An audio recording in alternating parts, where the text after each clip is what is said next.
Hello, everyone, and welcome to the History DAO Decentralized Discourse.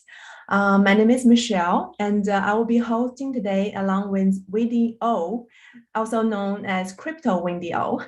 History DAO is proud to have Wendy with us for this interview because she is trusted and famous not only within the crypto NFT space, but also for broader technology and social inquiry.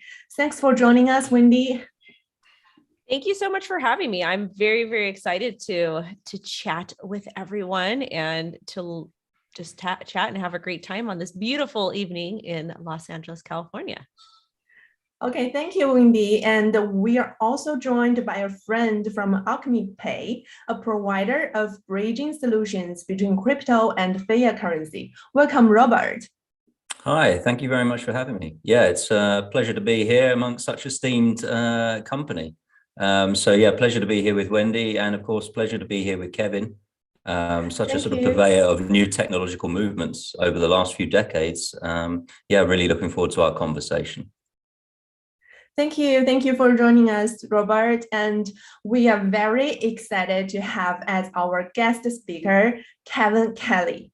Mr. Kelly is the founding editor and senior Maverick of Wired magazine. History DAO reached out to Mr. Kelly because of his seminal role in the history of the internet.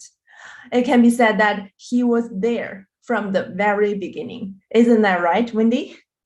Yeah, so there were actually hacker conferences as far back as 1984. And Mr. Kelly co-sponsored the first one when he worked with the Whole Earth Catalog. And that group also supported the oldest digitally based community bulletin board, the Well, founded in 1985. There is no internet forum older than that, and it's still operating today. And fun fact, I remember as a child, my dad bought, I don't know if it was an Amiga or a Commodore, but he bought one of those computers. He had his office and had a bunch of really cool games from way, way back then. So I remember, I've got little bits of memories from that era, but not all the way back to 1984, 85, but close enough. Yes, and since then, Mr. Kelly has published several very famous and philosophical books on technology. His most recent work is actually a labor of love from the time he first arrived in an Asia country. It's called Vanishing Asia, and it is an amazing anthology of more than 9,000 spectacular photographs he took since the 1970s. So over the next half hour, we are going to be talking about all of these things with Mr. Kevin Kelly. Thank you guys so much for taking the time. And how are you doing today, Mr. Kevin Kelly? Or how do you want me to address you on this? I'm Kevin, and thank you all for inviting me into this conversation. I'm really looking forward to talking about something that's very important in our lives, and we're still in the midst of trying to understand what it is, and I hope this conversation will further our understanding. So thank you again for having me. Awesome. I'm actually very excited to talk to you and get your opinion on some of these things. So let's go ahead and dive right into it. So I'm going to go ahead and state, in your book entitled What Technology Wants, you're referring to an unconscious compulsion that goes beyond what technology is directed to do by human beings. By understanding this compulsion, perhaps as the creators, we can do a couple things. One, maybe we can achieve a greater degree of control over that compulsion. And two, maybe we can improve our personal relationships to technology as individuals. So let me ask you the other way around. What about people? What do people want from technology? And if you want to kind of touch on that, and then I'll get into some of the other questions. Yeah. So my basic bias is that technology is not a single thing. It's not like, a phone, whatever. It's a system. I call it the technium, and the system, like any system, has biases, has tendencies, and it's not conscious. It's just kind of like a plant wants to move towards light, and so the technium has certain biases, and that we need, as people, we need to kind of be aware and work with those biases. So there are certain fundamental things about the way technology works, which we can either work against or work with, and we want it to be able to work with them. A trivial one would be the way that everything on the internet is copied.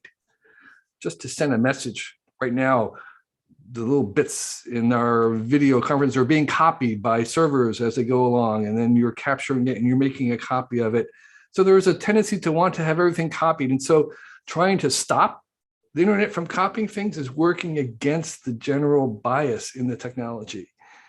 So you can't really copy protect things. You have to kind of work with the idea that copies are ubiquitous. So that's just one example.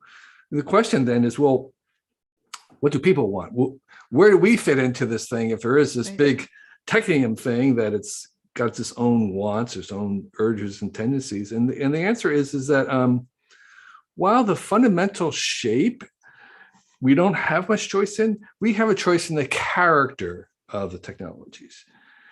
For instance, like on any planet that discovers electricity, there's going to be a telephone system at some point. But who owns the system? How is it run? Is it international or national? Is it commercial, nonprofit? How is it regulated? Who has access to it? Those are what I call the character of the technology. And we have a huge choice in that. And those choices make a huge difference to us. So people's wants can be expressed in how we choose and select the character of these inevitable things that come along. And so our wants individually, collectively, can be expressed in technology through our choices of the character of it, even though that larger form may be something that we don't have a lot of choice about. So is it safe to say that people are essentially in control over technology, or is it the other way around? Well, the funny thing about technology is that, of course, is that we are both the parent and the child. We're both the master and the slave. We're both the creator and the created. And that's true about ourselves, our own humanity. We have invented ourselves, we collectively as humans. I like to say that we're the first animals that we domesticated, was humans. We invented cooking, which allowed us to access nutrition beyond what we could ingest by itself. And so that as soon as we had cooking, we began to actually change our gut, change our teeth, change our jaws. We modified ourselves by our invention. And we started to domesticate herding animals, and then we developed adult lactose tolerance. We have been modifying ourselves. And so we are both the creators and the created at the same time. And that two-faced aspect of technology is going to be with us forever. In 1,000 years from now, we'll still be grappling with the fact that we both make the technology and it makes us. So this tension between being both sides is something that we're going to be wrestling with forever. That makes sense. I feel like we're still kind of struggling with that in crypto too, is because we talk a lot about a decentralized protocol, centralized protocol, and it's still like, even when we're talking about a decentralized protocol, is it really, really decentralized? Because there's still people working on the code and different aspects of it. So it gets pretty sticky and murky, but we won't talk about that too much because we can do a whole entire, we could do a whole there for sure. Yeah. No, I mean, my other general bias is that there's very few things in the world that are truly binary, meaning black or white. Everything is gray. Everything's a continuum. Anything interesting is a gradation. And that's true of life, consciousness, all the qualities that we are interested in, and things like decentralization, centralization. There is no binary aspect. It's a continuum. It's very complex. It's heterogeneous. And so you can't really talk about it in binary terms. So my next question is, in your travels across Asia, did you observe any difference in what people want from technology depending on the local culture? Yeah, so I did this book called Vanishing Asia, which was 50 years of me photographing the disappearing cultures in Asia. And some of them were intact cultures that had not changed in 1,000 years. And I was lucky enough and privileged enough to be present just before they kind of went away. So like northern Afghanistan, parts of Nepal, when I arrived there, people were living as they had lived for thousands of years, without very much metal, without modern technology. And that was one of my interests in technology, was actually having the opportunity to live in worlds that didn't have it. And what's interesting is the technology that they were using were very much influenced by the constraints of the native environment. And what's happened now is that constraint has gone away. We have only one constraint. We have a global constraint. So basically, if you don't have enough lithium in your local region, you can import lithium. So the technologies we have are not as constrained by geography. And so what we're seeing is, I think, is certainly ancient technologies really varied from place to place. Modern technology is less of that overall in terms of the basic provision of what we need. You know, the basic Wi-Fi is kind of the same wherever we go, and everybody wants it. And they'll work very hard to get Wi-Fi, and the Wi-Fi they get is very similar to the Wi-Fi that you have. So I think at a lower level of the lower levels of Maslow's hierarchy of needs, or that the technology there is going to kind of converge to one thing. But what the technology means and what we're going to use it for and how we identify ourselves, I think we see a diversity there. And I think we'll use technology to kind of amplify those differences on about the meaning of it and why I'm here and why I'm working.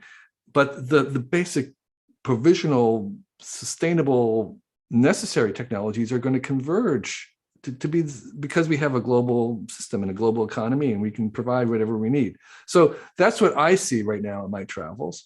And what I expect is, you know, TCP is going to be the same. It's going to be the same protocol. It's going to, you know, it's going to have the basic fundamental layer is going to be pretty same. But what we do with that after we have that, how we interpret it to giving us purpose and what we want to do and how we identify themselves, I think there's so much technology available, we can't use it all. So we'll start to select and have a cultures based around that, although those cultures may not be geographically based cultures. So that's my observation. So you've talked about the idea of, you know, kind of personifying technology, you know, what technology wants, the idea of this sort of unity of thought, the idea that we're all heading to the same ends in terms of technology. But obviously, having traveled around, you've seen that people are using different technologies in different places. Are we just talking about, you know, are we discussing a matter of time here until we all end up in the same place, or are there actual reasons, you know, geographically or culturally that certain technologies might be adopted and pushed forward quicker in certain places and regions than others, for example? Yeah, no, so I'm not sure where the idea of unity of thought came from. That's not something, I think it's the opposite. I think one of the biases that technology has, which is basically the same biases that life has, which is increased diversity. So there's more and more choices. And this fundamentally is really the main thing we get from technology. It produces almost as many problems as solutions. So we're not really gaining there. What we get are more choices, more opportunities, more diversity. And so I expect over time is that we will continue to have more and more choices made. And that would include having different ideas and more ideas. The counterforce to that is this trend where we're all connected with each other 24 hours a day around the globe. That is what, you know, generates groupthink. And so it becomes really hard to kind of think differently. And that's one of the reasons why I'm a big believer in AI. I think AI will help us to think differently. And so those choices that the technology keeps making. So generally, technology wants diversity. That's where it's headed to. That's the general trend, is increasing choices and possibilities. And as humans, we have to kind of actively, you know, grab those. We have to inhabit those choices, those possibilities that technology makes. And that is a little hard, not because of technology, or because the technology enables us to be connected with each other all the time, everywhere in the world. And so we have to kind of combat that sense of unity being made by technology with the opportunity that technology is also providing us. And do you think there's a fair degree of personal choice in how we interact with that technology and how much it becomes part of our lives? Or do you think there's a sort of a certain level we all have to sort of reach in order to be part of society together? Yeah, and that's a really good question. One of the things that I see right now is that there are so many choices, so many things to do, so many things you can buy, that in a kind of curious way, in the old days, people kind of defined themselves by what they bought. And now people kind of define themselves by what they don't buy, all right, or what they don't eat, what they don't use. Okay. And so there's just so much available that we kind of actually have to kind of define ourselves by cutting things out, by saying, I don't do this, I don't use that, whatever it is. And so so that's what I think is happening is you I think I wrote a lot about the Amish. I'm a big fan of the Amish. I kind of like the Amish. I have friends who are Amish, and they're very deliberate about their technology selection. And I think we aren't going to become Amish in the sense of horse and buggy, but we might begin to be a little bit more conscious and deliberate about the technologies that we're selecting. That's, I was wondering what the policy of parents are with their children and how they're choosing what technologies to allow their children. That's a conversation that, my parents never really had, but it's an ongoing conversation that will be the norm from now on, where you are constructing your technoverse and what it is that you feel is important and how you're expressing yourself. And that becomes part of what you actually have to think about and choose. Sure. It becomes a part of your sort of personal expression. Exactly. In a sense. And that may be informed by a community of some sort. And again, the community may not be, or culture, it may not be geographical. It may be other things, political. It could be political based. It could be gender based. It could be, all the other ID things that we have going on. Mm-hmm. So there's so in some senses, you may be embracing what your community does. Sure.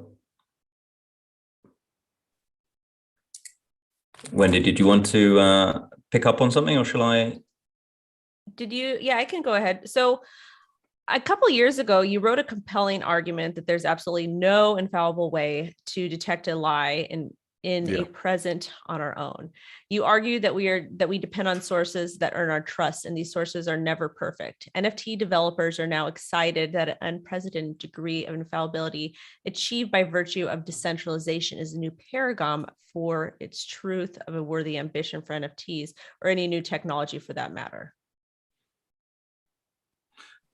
Yeah, I guess there's a question there, but I think the idea is that in 1984 I wrote an article, cover story for the magazine, which was "The End of Photography as the Evidence of Anything," because this was before Photoshop. There was a machine called the Cytex that could manipulate a photograph in any way you wanted to, and it was very hard to tell at that time.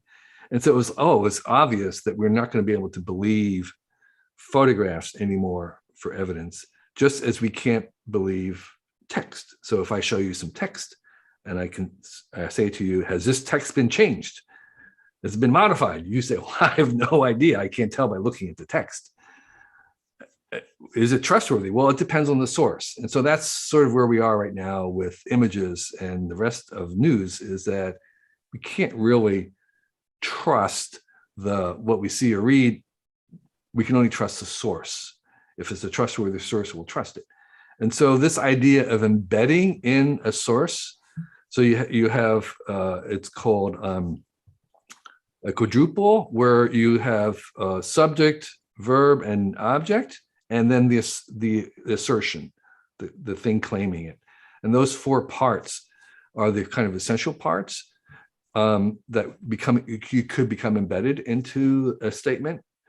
So technically that would be possible to do, although we haven't done it, meaning that you could trace the provenance of a statement is always embedded into that statement itself.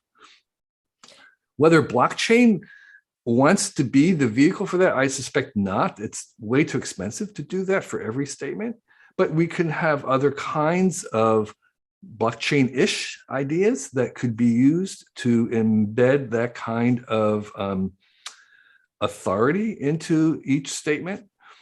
And you could work with consensus in terms of if enough people agree that London is the capital of England, so be it, right? And so I think that's where we're moving to. I think that the idea is that we want to have a technological basis for ascertaining facts, and a process like we have in science to try to come to some consensus agreement about things, but we want to have a much more broader based system. So we need a system. It's not just a company, or it's a very, very complicated system.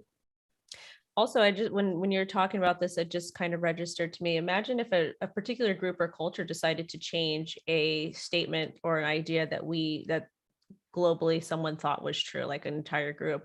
They can do so with some sort of DAO or consensus and kind of mint that as an NFT on the blockchain if there was enough of them that decided that. So it's very interesting to see how humans react, or different human opinions to various ideas and topics.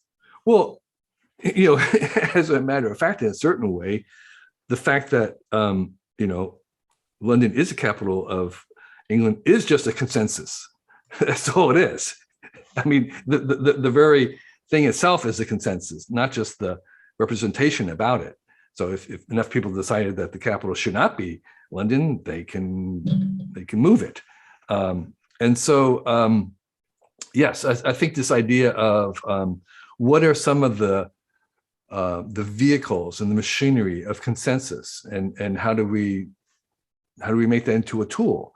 And that's a lot of what DAO is kind of exploring, is saying, well, what is that process? Well, I mean, it's not binary. It's like, how do we manage consensus? How do we illuminate the possibilities? How do we guide it? How do we manage it? How do we ensure it, maintain it? Those are really fundamental questions that we really haven't, as a society, figured out yet. And it didn't seem that important, or seemed more philosophical, and now it's actually kind of a practical thing.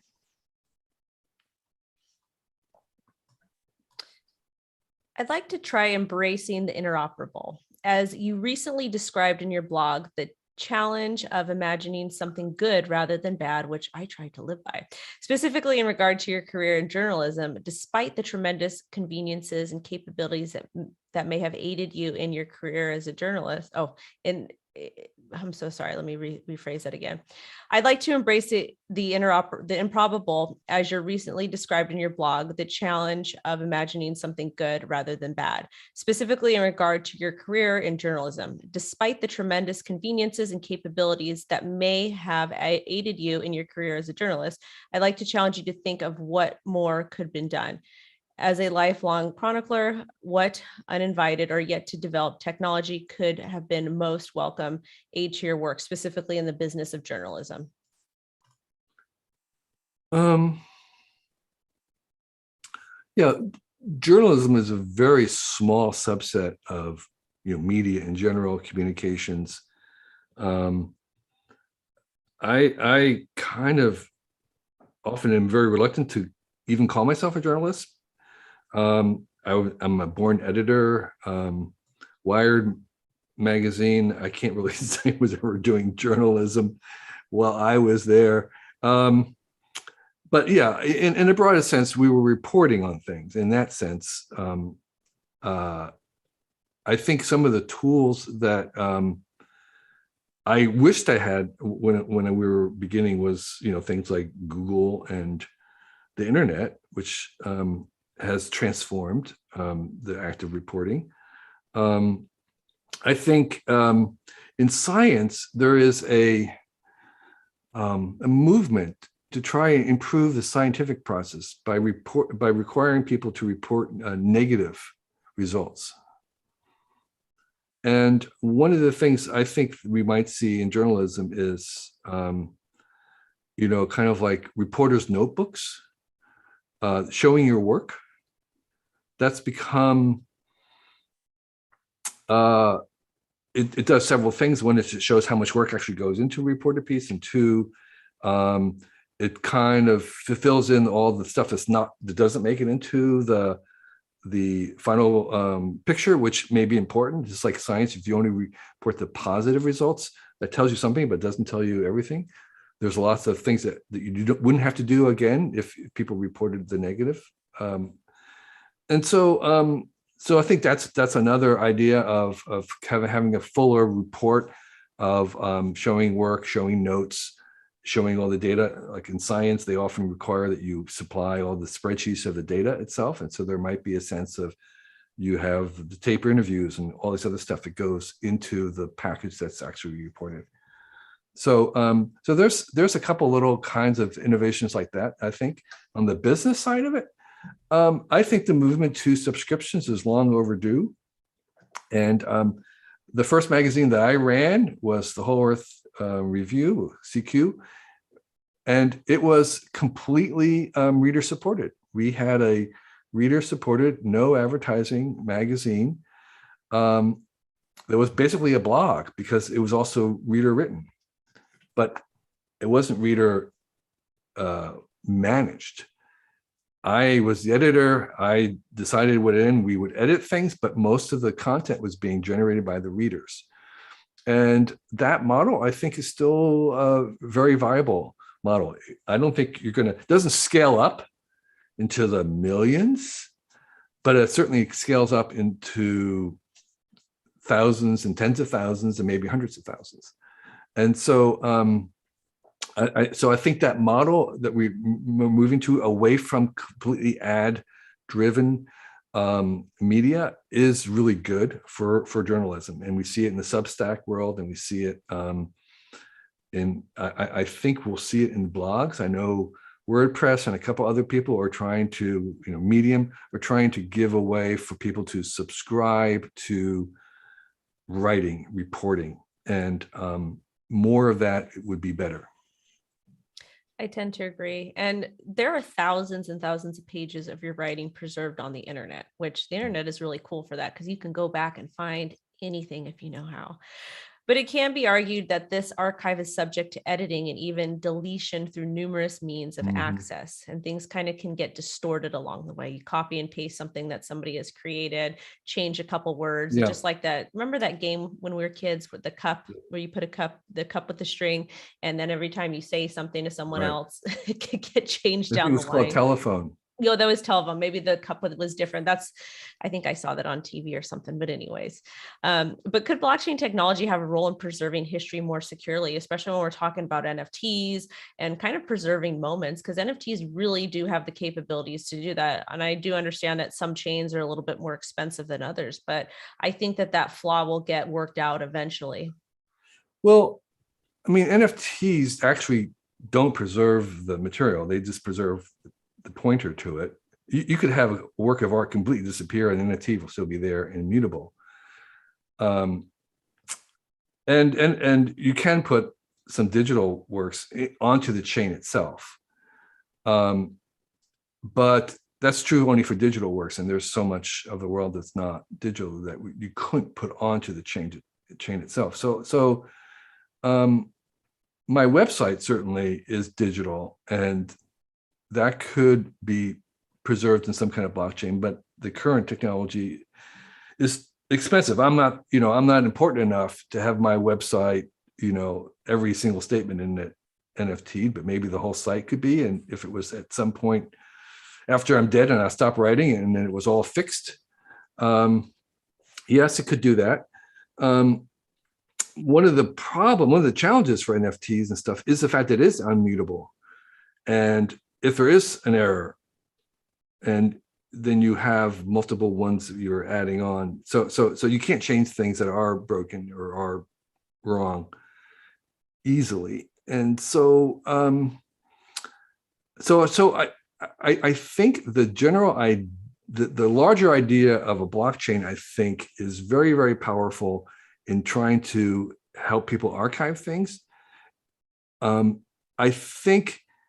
I'm not sure that it's the best tool for most ordinary people's lives, whether or not that's required. And the issue is more of maintaining the entire material, keeping it going in 100 years from now. It's really very. We worked at Long Now Foundation thinking about digital preservation over the long term, and we had a number of different meetings trying to wrestle with this. And this was before blockchain. The issue of even like the format of how do you maintain where things are stored in a way that makes them readable in the future. And like, NFTs, they have to be stored on some kind of a disk or some kind of material or some kind of a memory. And it turned out that this migrating that to the next standard was a huge problem. And that's where kind of where the chain was broken. Yes, it's there, but it has to be moved along. I call it not storage, I call it movage. There was movage where you were always constantly moving on to whatever that standard memory format was. And unless something was cared for, it didn't get moved. And so the best indicator of whether anything was moved into the future was whether people cared about it. And so if they care about it, then maybe it's worth thinking about blockchaining it. But the reality is that for most of the stuff, people aren't going to care about it. And it may be way more expensive if people don't care about it. So that's, anyway, that was a surprise to us, was this challenge of maintaining this movage from different systems and different formats over time was far more of a problem than the format itself. Okay, hi, Kevin. Here is a very interesting question from the audience. So the NFTs promise a new kind of permanence for art. It's a kind of digital immortality. What impact do you think this will have or can have on how artists or even anybody publish their artworks? Yeah. So we kind of touched on a little bit, but for most artists, the challenge is obscurity rather than anything else. This was one of the kind of things we used to preach to the people about copyright and copy protection. There were a lot of artists who were just terrified of putting their work up on the internet because people would copy it. How could I prevent people from copying it? And it's like, believe me, this is not the issue you want to worry about. Obscurity is having nobody know about you, having nobody wanting to copy it. That's the challenge for most artists. What we saw and what we told people was having people copy your stuff was a kind of advertisement. It was a tax that was like a marketing tax, that if people could copy your stuff freely, then they would get to know you and they would be willing to pay for things, what I call better than free. So I have this essay about all the things that are better than free. So if you give things away for free, you have to have something better than free. So you charge for all these other intangibles. You give away your stuff for free, and then you charge for immediacy. Yeah, you can have this music eventually be out there for free. But if you want it as soon as I finished it, a minute later, you pay me and I'll send it to you right away. Okay, then you're not really paying for the music, you're paying for the immediacy. Or you could have personalization. Yes, okay, here's the music, it's free, but I can personalize it to the acoustics of your living room.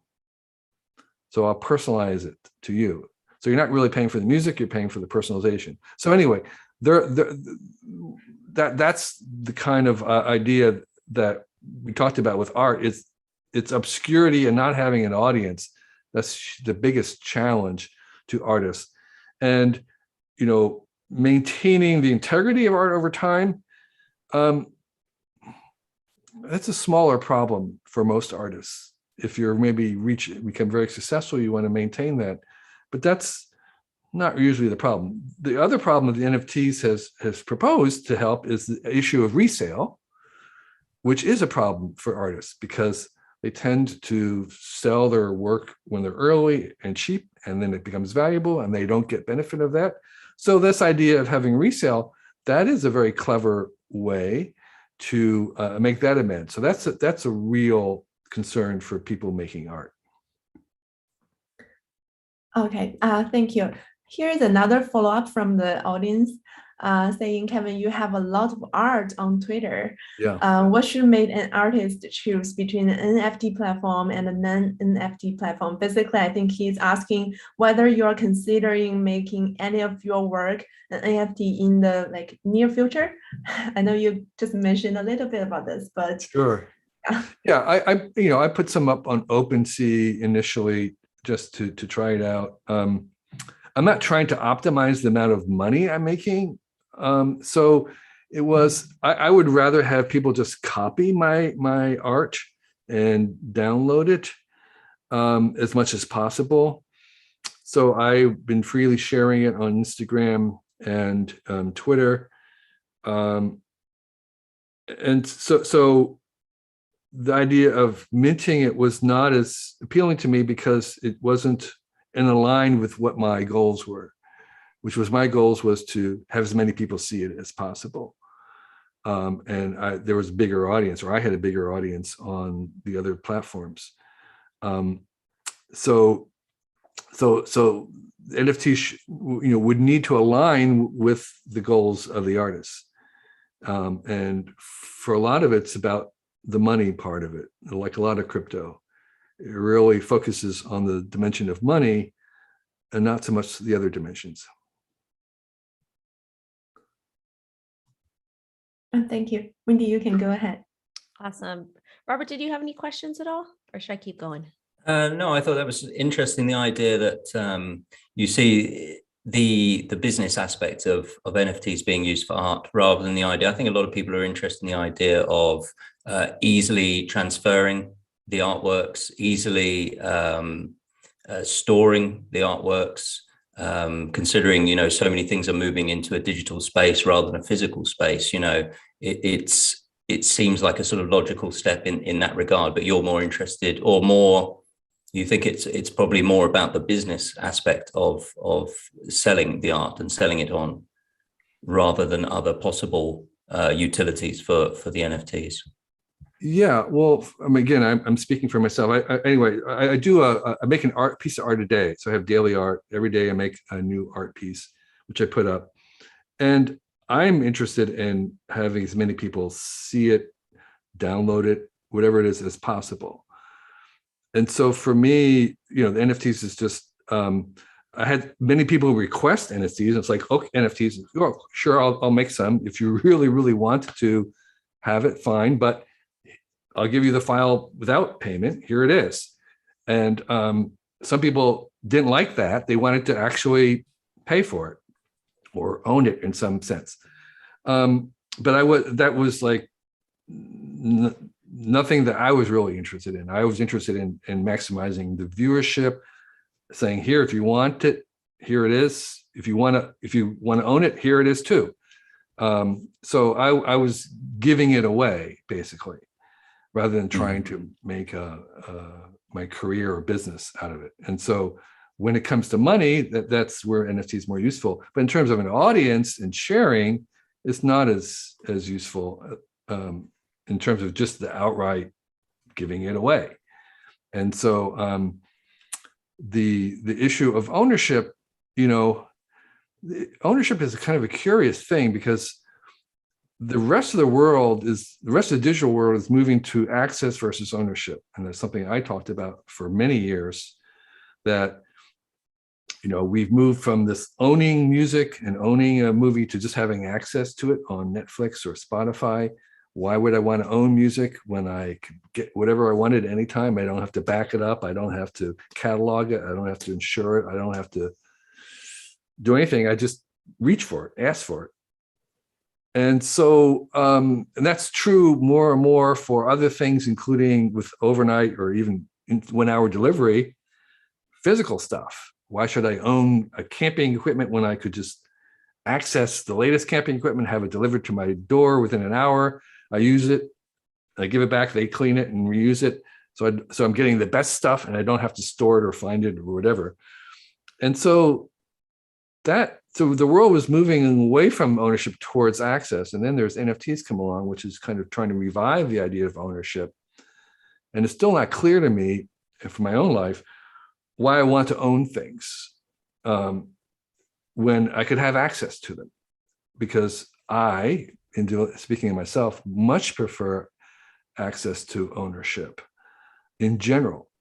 There may be a few things that I decide that I want to become a steward of. I want to actually add value by owning it. That's where you get kind of like making a gallery or a collection, where you're adding value to something by owning it.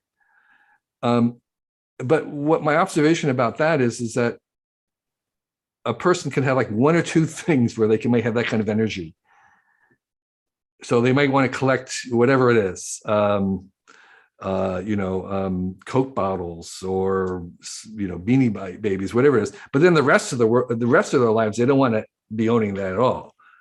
They want access to everything. So it's kind of like, as a curator, you have a limited amount of energy, and so maybe everything in the world is owned by somebody and curated by somebody, and then the rest of all that stuff in our lives is just access to. So anyway, that's where I think this shift in where access and ownership is moving towards, where it's obviously whatever you want to have access to, somebody has to own, but ownership is sort of being concentrated in some ways to people who really care about something and can add value by owning it.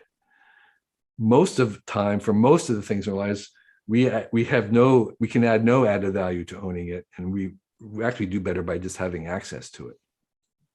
Interesting. Yeah, interesting. Wendy, did you have some questions? I sure did. This one is going to be a little bit of a long one, so bear with me.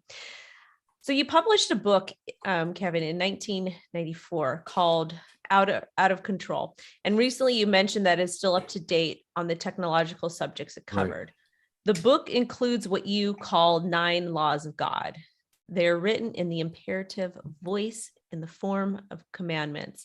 And they seem to me very much at work in the crypto space today. The first 4 pretty much predict the blockchain. And I'm going to go ahead and read those for the audience. Your words were distribution, but that's synonymous with decentralization. Bottom-up control is near absolute with blockchain. Increasing returns is definitely a heuristic, even if you're 10 years late to the party. And then you mentioned grow by chunking. That's exactly why blockchain is called blockchain. Have you also noticed these similarities?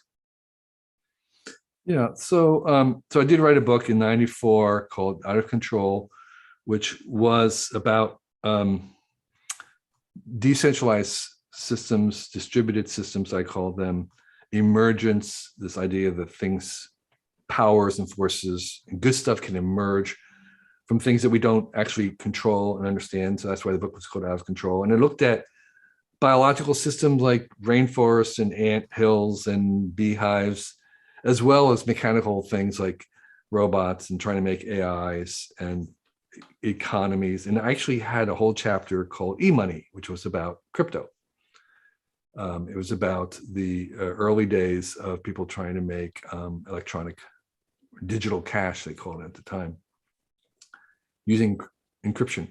And at the end, but what I thought unified all these different things was this idea that you can make very complicated good stuff with some basic principles. And there were 9 basic principles that seemed to be present across all these different systems.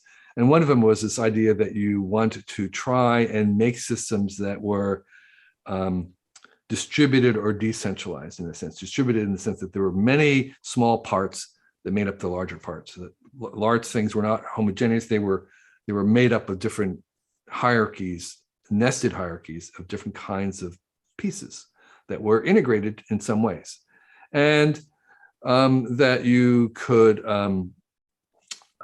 use these different principles to make stuff, particularly mechanical manufactured stuff. So the thesis of the book was that we're taking all the kind of principles that run biology, and we would import them or export them, migrate them to the machine world, and we would use those to make things like crypto. So yes, I think there are some similarities, and the question that nobody asked, but that I've been asking myself, is what does crypto want? Okay, and so one of my laws was that there was this phenomenon of increasing returns. The way increasing returns works is that so what I called originally the fax effect, which was like the first person that bought a fax machine was an idiot because it had no value. There was nobody to fax to. But the second person that bought a fax machine made that first fax machine valuable, and each additional fax machine sold increased the value of everybody else's fax machine.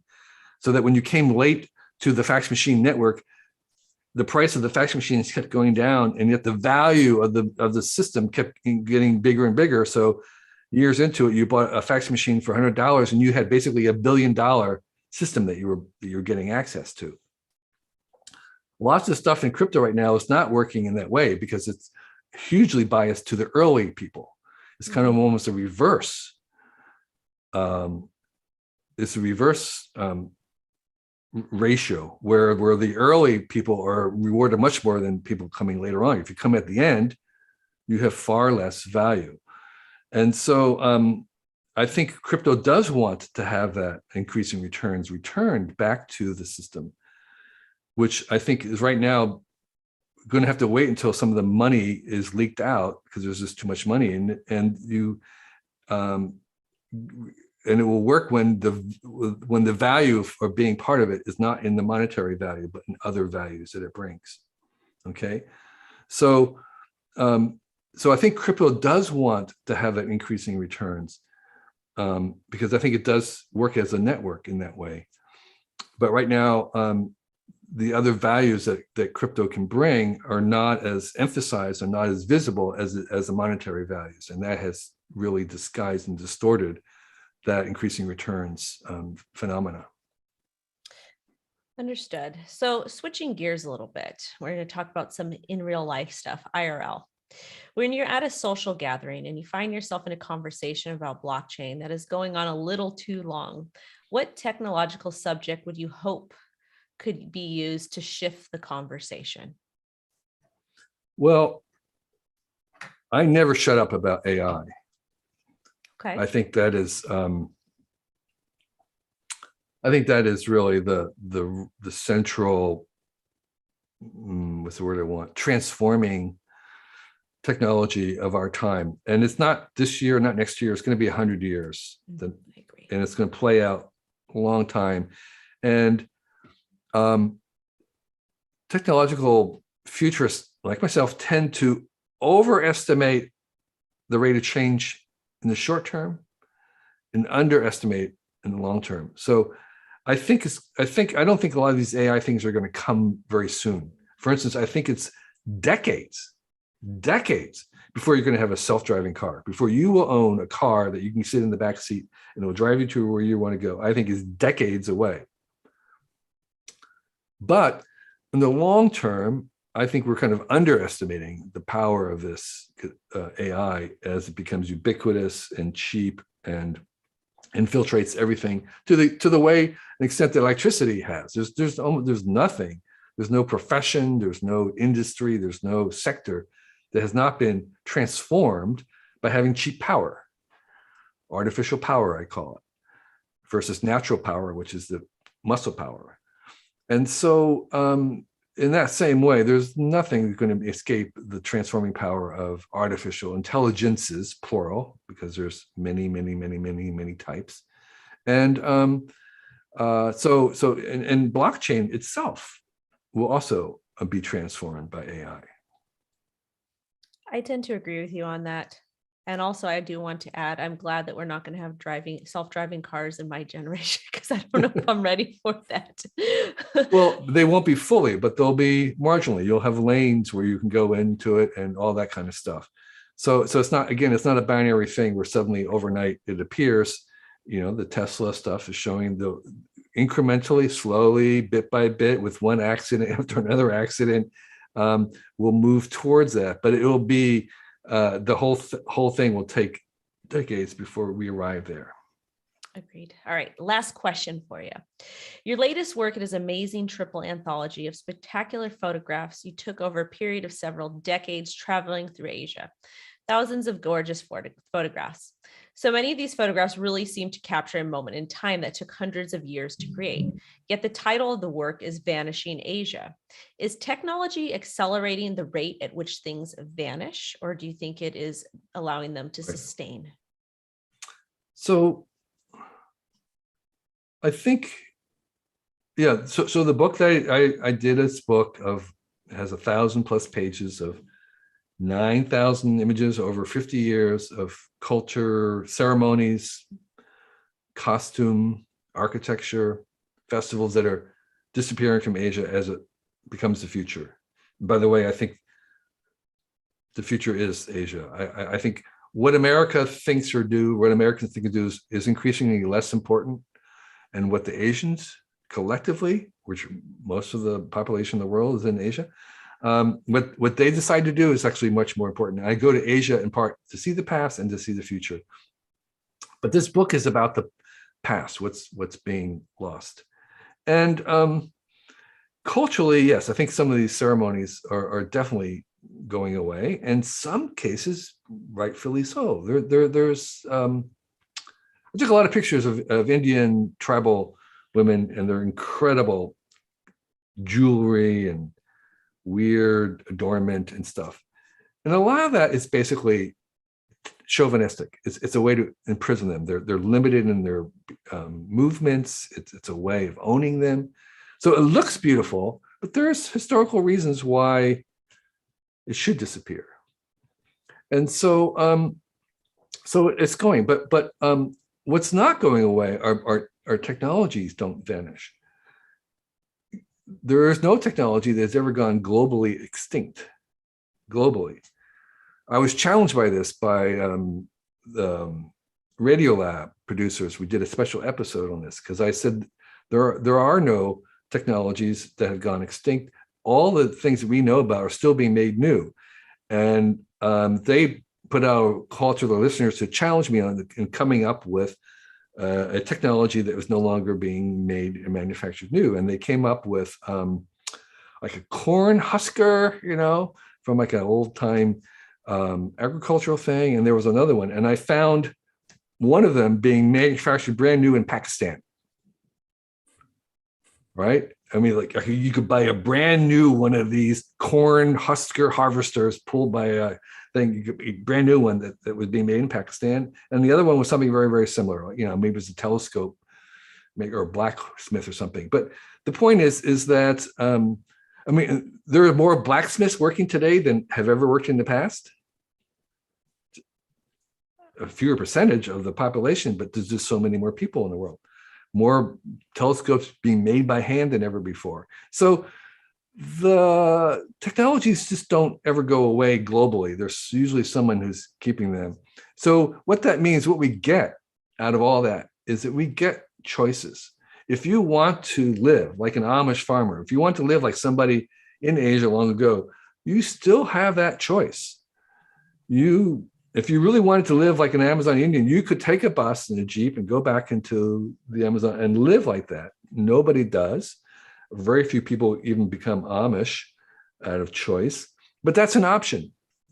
And so we have all these increasing options. We can have no technology in our houses. We can have a wood burning stove if we want, or we can have the latest induction countertop. We have choices, and that's what we get with technology over time, is we get increasing number of choices. Very few of them ever go away totally. I mean, there's, as you know, people who have vinyl records. It's like, okay, that hasn't gone. I still have mine. There's a lot of people in it, I mean, there'll be someday CDs will come back. That's why I have all mine right here, because I know they'll come back.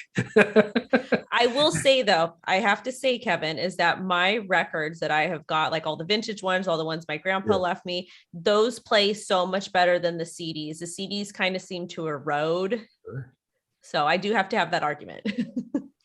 I know this is part of my argument. They're not going to vanish.